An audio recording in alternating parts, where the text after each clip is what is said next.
Once again, as I said before, we have breaking news. The Cleveland Browns have failed once again to the New England Patriots, 32-13. No one saw this twist coming. Kevin Stefanski just pulled off the wildest move of the season. He exposed the very player he's been defending like a saint all year long.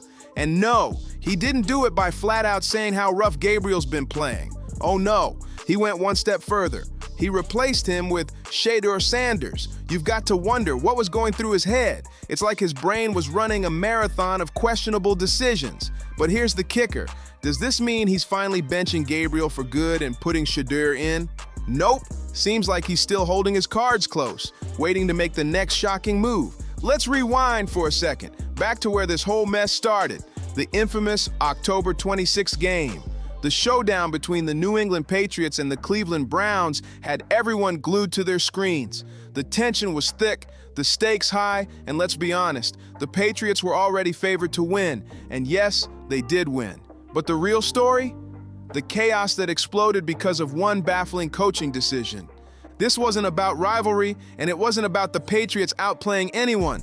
It was about Cleveland outsmarting itself. Fans couldn't believe what they were watching. The Browns coaching staff made a call so confusing, it left the entire stadium buzzing in disbelief.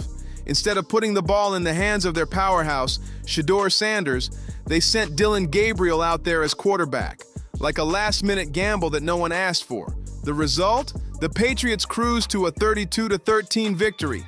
On paper, it looked bad. It's going to be your number 2 active quarterback for this weekend yet. Well, first I'd tell you is the Joe trade took us by surprise. That was not something that we saw coming. You know, they called us, and you know, it happened very fast and happened not too long ago. So still working through all roster type of things. I always have to be mindful of our players and our players' development, and you know, I want to make sure that I'm always doing what's best for our players and, of course, our team. But, you know, with young players, I'm always thinking about last week making the change to Dillon. You have to think long and hard about that, because these are young players that you're so invested in their development. So I'll let the week play out and make a decision later on that. But if you watch that first quarter, you know it wasn't just a loss. It was a full-blown disaster that had fans yelling at their TVs, wondering what in the world the Browns were thinking. The Browns had the Patriots on their knees, literally. Cleveland came out swinging, dominating time of possession, stacking up more than 150 yards in the first quarter alone, and forcing 2 early turnovers that had fans jumping out of their seats. For a moment, it looked like the Browns were about to shock the world with an upset. The offensive line was holding like a brick wall, and the defense, they were all over the Patriots quarterback like a bad habit. But then reality hit. When you zoomed out, the whole thing looked suspiciously scripted, like they were following a playbook written by fate itself. And the question is, did the Browns just forget the rest of their own script, or did the Patriots already figure it out and flip the game like a plot twist? Whatever it was, the magic ended fast, and that early sparkle turned into pure frustration. When the dust settled, fans weren't just mad, they were furious. And all that anger landed squarely. Gabriel has been ahead of Shadur Sanders for a majority of this football season, getting a chance to get first-team reps.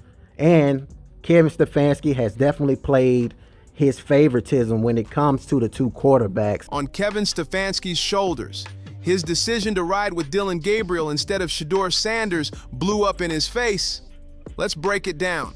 Gabriel's performance was a full-blown meltdown. He completed only 17 of 31 passes, barely scraping a 54% completion rate with just 168 yards to show for it. That's not leadership, that's panic on display. And it gets uglier. 2 brutal interceptions, 3 sacks, and a defense that looked like it was reading his mind before he even snapped the ball. His passer rating? A miserable 62.4. In NFL terms, that's basically unwatchable. On crucial third downs, he converted only 3 out of 11 tries, killing every bit of momentum the Browns tried to build.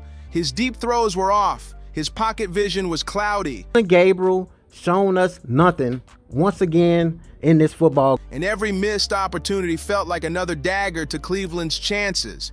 It was painful, shocking, and honestly, Embarrassing for a team that started the game like they owned the field. Dillon was barely keeping the Browns alive out there. By the fourth quarter, it was obvious to everyone that Shadur Sanders should have been the one leading that offense. And this isn't just hype or fan chatter. People inside Cleveland circles are saying it too. You can't ignore numbers this good because Shedur's stats don't just speak, they shout. This rookie has been lighting up the season. He's completed 152 of 223 passes, an insane 68% completion rate. Dillon Gabriel's lack of performance, throwing check downs, and the New England Patriots secondary was literally on their heels. They already knew the short passes was coming. And already thrown for over 1,900 yards. That's not rookie level work. That's headline making, record chasing stuff. Compared to others in his class, he's sitting at the top of the mountain. And let's talk about that touchdown to interception ratio. 18 touchdowns with only 4 picks. That's surgical precision under pressure. On third downs, he's converting more than half his attempts, keeping the drives alive, and making defenses sweat bullets. His passer rating, a rock-solid 102.7. Those are the kind of numbers that make defensive coordinators lose sleep. But Shadur isn't just a stats guy. He's mobile, confident, and deadly accurate when launching deep bombs downfield. Every snap with him under center feels dangerous in the best way possible. So when you look at the big picture, how could anyone justify benching him? The real problem here isn't Gabriel, it's Kevin Stefanski. Fans are done pointing fingers at players when the man calling the shots keeps doubling down on bad choices. People are fed up, straight up demanding his removal or resignation. Yes, it does. But I just want to make the point that we just have to be better in every area, and we'll look at everything we do, including, how we're putting these guys in position to succeed. Are we doing enough? When I say looking at every position, are we doing enough with the quarterback position? Do we need to do a better job? And I think I know the answer is yes. And honestly, can you blame them? How does a professional coach bench a primetime weapon like Shadur for a rookie who's clearly drowning? It's madness, plain and simple. Those rumors about Shadur being injured, completely false. Shadur shut them down himself, loud and clear, and his father, Dillon Sanders, backed him up with confidence, saying his son is fully healthy and ready to compete. No excuses, no hidden injuries, just pure readiness. But the real injury here seems to be Kevin Stefanski's judgment, because his decisions are starting to look downright dangerous. He keeps preaching about giving young players a fair shot, but when it actually counts, he folds. This latest matchup proved it once again. Instead of using his star weapon, Stefanski managed to put both Shedur's momentum and the Browns' entire season on the chopping block. His calls are so baffling that fans are starting to believe he's driving the franchise straight into the dirt. And here's the kicker. The man isn't even slowing down. He's still doubling down on Dillon Gabriel like it's a hill he's ready to die on. Sure, maybe Stefanski realizes he messed up, but that ego, it's taking the wheel now. From botched drafts to head-scratching management choices, Stefanski's resume is turning into a checklist of disasters. At this point, barely anyone's left defending him, except a few voices on 92 The Fan who sound more like PR agents than analysts. Fans are fuming, critics are circling, and everyone's wondering, how much longer can this chaos last? And here's where things really get wild. The deeper you look into this whole mess, the clearer it becomes. Stefanski isn't just protecting Dillon Gabriel out of loyalty, he's protecting himself. It's like he's too proud to admit that his big gamble flopped. He went all in on a rookie who can't deliver under pressure, and now the entire Browns locker room can feel the tension. Players are whispering, analysts are snapping, and fans, they're flat out losing patience. You can sense it every time Shadur shows up at practice. Eyes follow him, conversations stop because everyone knows what's being wasted. This is a quarterback who could have completely changed Cleveland's season, but instead of unleashing that fire, Stefanski keeps the spark on the sidelines. It's madness. Even former players have started chiming in, calling out Stefanski's stubbornness. They say it's not just about football anymore, it's about pride and politics. One insider even said, Stefanski's coaching like he's trying to prove a point, not win a game. And that's exactly what it feels like. Every decision reeks of desperation, like a man fighting against reality instead of facing it.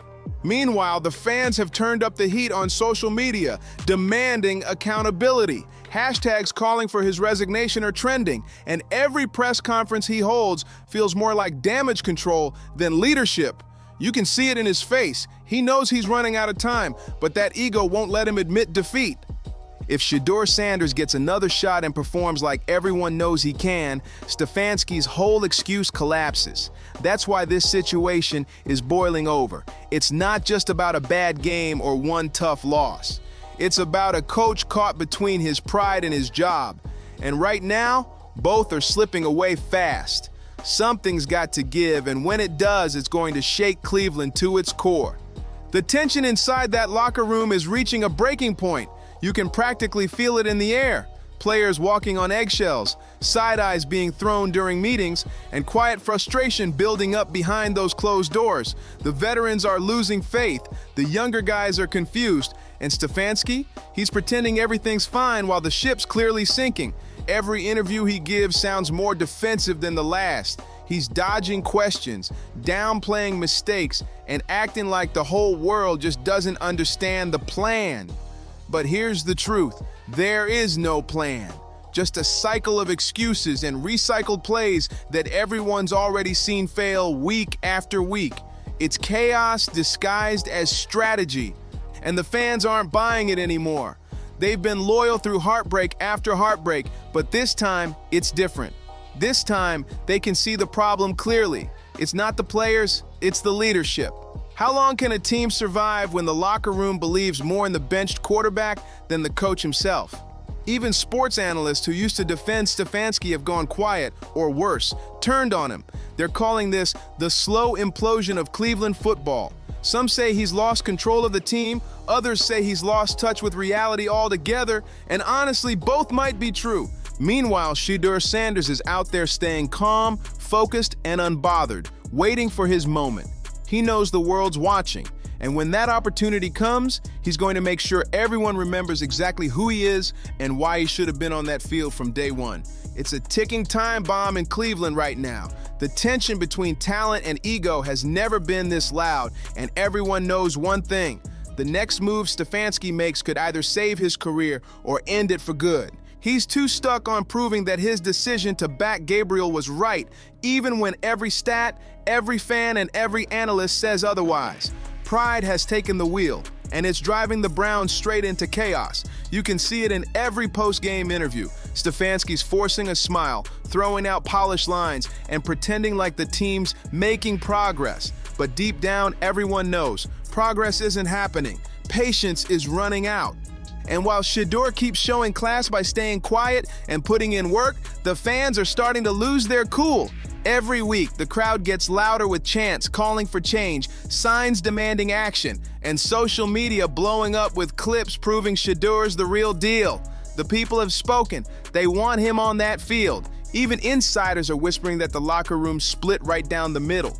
Half the players are done defending Stefanski's decisions, while the other half are just tired of losing.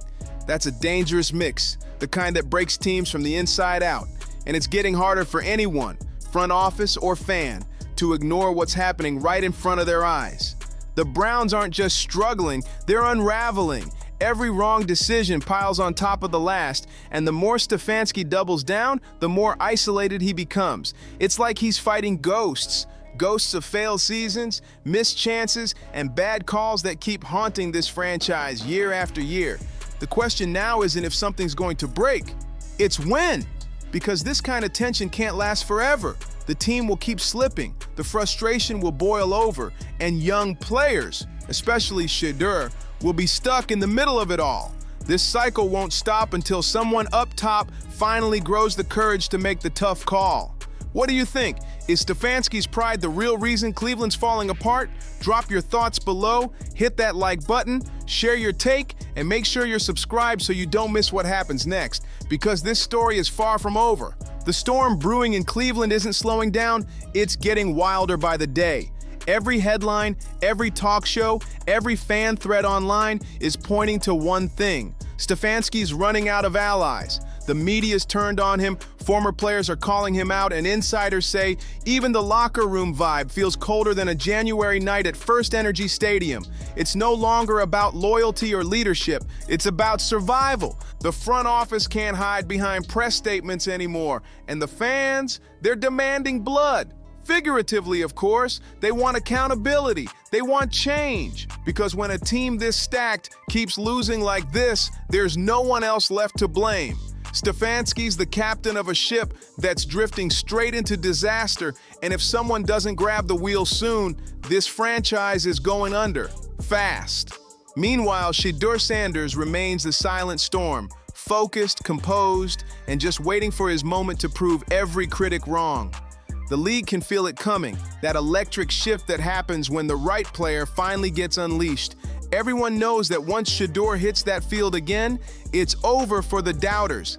Cleveland's at a crossroads now. Either they keep following a stubborn playbook that's clearly not working, or they take the risk and hand the keys to the one man who can actually turn it around. The question is, does Stefanski have the humility to admit he's wrong before it's too late? Because if he doesn't, the fans won't wait. They'll make the call for him. And once that happens, there's no coming back. The fire's spreading, the pressure's boiling, and the entire NFL is watching to see if Cleveland finally learns from its mistakes or crashes into another headline of heartbreak. So what's your take? Should Shedeur finally get the start he's earned? Let me know in the comments, and don't forget to like, share, and subscribe for more raw updates, real talk, and the next big twist in Cleveland's ongoing football saga. The embarrassment hit a whole new level after Mike Vrabel's bombshell comment shook the league. He straight up called Stefanski a gimmick coach, and no one, absolutely no one, expected that kind of shot to come from him. That statement didn't just sting, it exploded across social media, sparking chaos from fans, analysts, and even players who've been side-eyeing Stefanski's every move. The man's reputation just took a massive hit. And honestly, it's getting harder and harder to defend him. You could feel the tension ripple through Cleveland like an earthquake. The locker room's already on edge, and now they've got to deal with national headlines roasting their coach. Every headline, every podcast, every sports show is eating this story alive. And deep down, you know this is only the beginning. Because when someone like Vrabel speaks, the league listens. And if he's calling Stefanski out publicly, that means whispers behind the scenes are even louder. Something's breaking in Cleveland, and it's happening fast. The fans wanted answers, now they've got fireworks instead. One thing's for sure, this drama isn't slowing down anytime soon, and we'll be right here covering every shocking twist, every controversial play, and every spicy quote that drops next. So tell me, do you think Stefanski should finally give Shedeur Sanders the shot he's clearly earned? Or do you believe Dillon Gabriel still deserves to hold that spot? Drop your thoughts in the comments, hit that like button, share this with your crew, and make sure you're subscribed with notifications on, because this Brown saga is just heating up. See you on the next one.